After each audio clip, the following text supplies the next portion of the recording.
विजयनगर के पड़ोसी मुसलमान राज्यों के पास बड़ी मजबूत सेनाएं थीं। राजा कृष्णदेव राय चाहते थे कि विजयनगर की घुड़सवार फौज भी मजबूत हो, ताकि हमला होने पर दुश्मनों का सामना कुशलता से किया जा सके। उन्होंने बहुत से अरबी घोड़े खरीदने का विचार किया।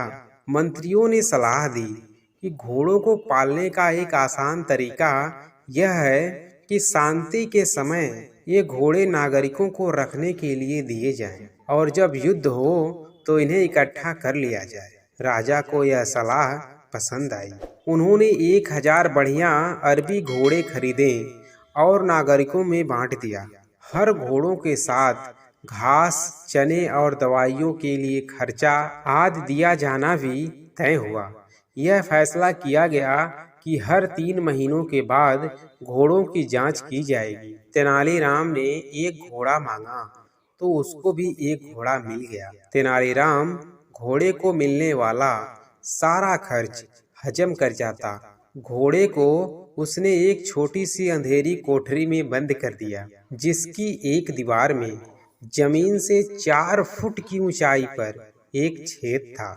उसमें से भी मुट्ठी भर चारा तेनालीराम अपने हाथों से ही घोड़े को खिला देता। भूखा घोड़ा उसके हाथ में मुंह मारकर पल भर में सारा चट कर जाता। 3 महीने बीतने पर सभी से कहा गया कि वे अपने घोड़े की जांच करवाएं।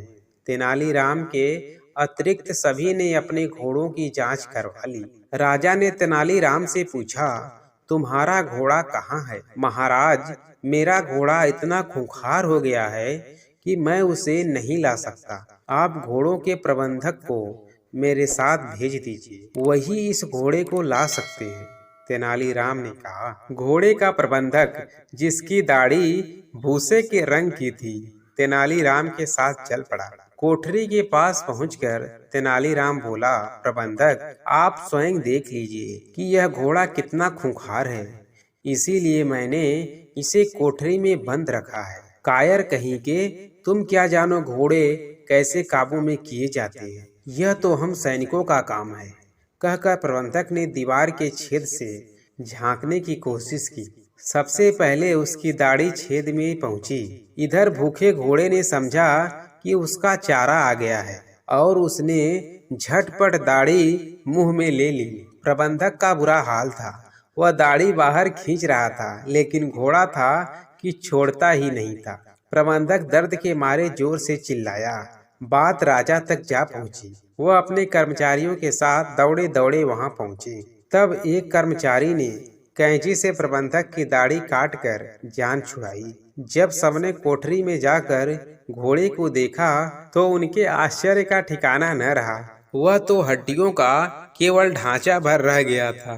क्रोध से उबलते हुए राजा ने पूछा, तुम इतने दिन तक इस बेचारे पशु को भूखा मारते रहे? महाराज, भूखा रहकर इसका यह हाल है कि इसने प्रबंधक की कीमती दाढ़ी नोच ली। उन्हें इस घोड़े के चंगुल से छुड़ाने के लिए स्वयं महाराज को यहाँ आना पड़ा। अगर बाकी घोड़ों की तरह इसे भी जी भरकर खाने को मिलता तो न जाने यह क्या कर डालता।